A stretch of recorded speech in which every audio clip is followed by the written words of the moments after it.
J'ai un parcours professionnel dont la spécificité principale serait la Chine, dans la mesure où, au tout début de mon parcours professionnel, j'ai fait des études ciblées sur la Chine, avec ce qui s'appelait à l'époque un magistère de négociation internationale, et puis des études d'histoire économique qui déjà étaient orientées vers la Chine.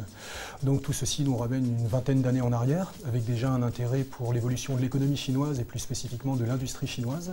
J'ai après eu une carrière de journaliste économique pour différents magazines français, et ensuite une activité de conseil stratégique aux entreprises, qui est donc mon activité aujourd'hui, en tant que directeur de la société DCA Chine Analyse, dont la spécialité est le conseil par rapport à l'exportation vers la Chine. C'est un point important. Je ne travaille pas sur l'import, je travaille sur l'export vers la Chine. La question des moteurs de la croissance industrielle chinoise, ce qui est important, et c'est un des aspects qu'a souhaité évoquer le livre Made by China, c'est qu'on a eu depuis quelques années une évolution. C'est-à-dire que les facteurs traditionnels de croissance sont connus depuis très longtemps. C'est la question des faibles coûts salariaux, notamment en Chine. Bon, c'est ce qui a porté, si vous voulez, le décollage de l'industrie chinoise. Une première phase avec des industries à faible valeur ajoutée et de faibles besoins en capitaux et en innovation. Aujourd'hui, on a un basculement depuis 5 ou 6 ans. C'est qu'on a une évolution très claire vers un autre modèle, c'est-à-dire une croissance industrielle qui soit portée par le développement et en amont du développement, la conception de produits par les entreprises chinoises elles-mêmes, avec la volonté de maîtriser l'ensemble du processus de fabrication et de commercialisation et de s'orienter vers des produits à beaucoup plus forte valeur ajoutée et parfois à la pointe de l'innovation. Le passage du Made in China au Made by China, le principal déterminant au tout départ est politique. C'est-à-dire que très clairement, c'est une impulsion donnée par l'État chinois, mais suivie par les entreprises chinoises parce qu'elles y trouvent leur compte bien sûr. Et la volonté, c'est de maîtriser la plus grande partie du processus de valeur ajoutée, c'est-à-dire d'inverser le point de départ de l'économie chinoise. Puisque le départ de l'industrie chinoise au moment de la première vague de délocalisation en Chine, on a essentiellement pour la Chine un rôle d'assemblage qui ne lui donne du coup qu'une part très faible de l'ordre de 10% de la valeur ajoutée d'un produit. Depuis maintenant une dizaine d'années, l'objectif de la Chine, c'est de maîtriser l'inverse, c'est-à-dire la plus grosse partie de la valeur ajoutée du produit, ce qui implique donc la conception et le développement des produits et leur commercialisation.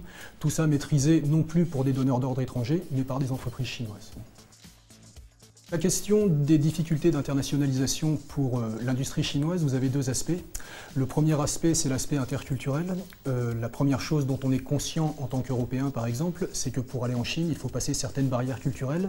Il faut bien être conscient qu'elles existent également dans le sens inverse. Donc une première difficulté pour l'industrie chinoise, c'est de réussir à passer ces barrières culturelles. C'est pour ça qu'un certain nombre de premières opérations réalisées par les Chinois, donc on peut penser aux acquisitions en France, par exemple, de Thomson et d'Alcatel Telecom, il y a maintenant 7 ans, se sont mal passées, c'est que les barrières en termes de management et de communication n'ont pas été franchies. Après, en ce qui concerne plus spécifiquement le secteur de la confection, on a un autre aspect, c'est que les Chinois n'ont pas vraiment besoin de s'internationaliser pour l'instant. C'est-à-dire que le marché est tellement énorme qu'en fait, en termes notamment donc de confection par exemple, le marché chinois est aujourd'hui pratiquement plus important que ce que les entreprises chinoises pourraient aller chercher à l'étranger.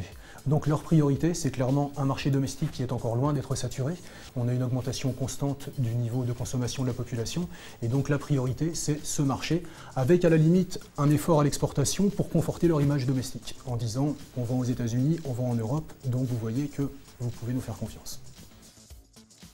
Alors pour quelqu'un qui souhaite s'établir ou travailler en Chine, le tout premier conseil, c'est un poncif, mais ça reste vrai, c'est de s'intéresser à la culture chinoise. Dans la mesure où la Chine est une très vieille et très grande culture, c'est en plus un pays qui est un monde en soi, la fameuse appellation l'Empire ou le pays du milieu, c'est tout simplement le fait que la Chine se perçoit comme un monde, et elle a raison parce que c'est un monde. Entre le nord de la Chine et le sud de la Chine, vous avez la même différence, par exemple, qu'entre la Scandinavie et pratiquement l'Afrique centrale. Entre l'Est et l'Ouest, vous avez pratiquement les mêmes écarts en termes de longitude, si on compare par rapport à la latitude. Donc, en fonction de l'endroit où vous irez travailler en Chine, vous travaillerez avec des Chines différentes. Et la maîtrise de, j'allais dire, ces particularités locales est extrêmement importante, de même que la maîtrise de la culture chinoise de manière générale. Donc ce serait vraiment le premier conseil. Le deuxième conseil, c'est de s'armer psychologiquement avant de partir, dans la mesure où nos amis chinois sont de très bons négociateurs. Les choses, une fois qu'elles sont en route, se passent très bien. Il ne faut pas non plus tomber dans les stéréotypes qu'une relation d'affaires avec un Chinois, quand elle est en route, en général, est très positive et gagnante pour les deux parties. Le problème, c'est de passer les premiers écueils qui parfois peuvent être un petit peu douloureux.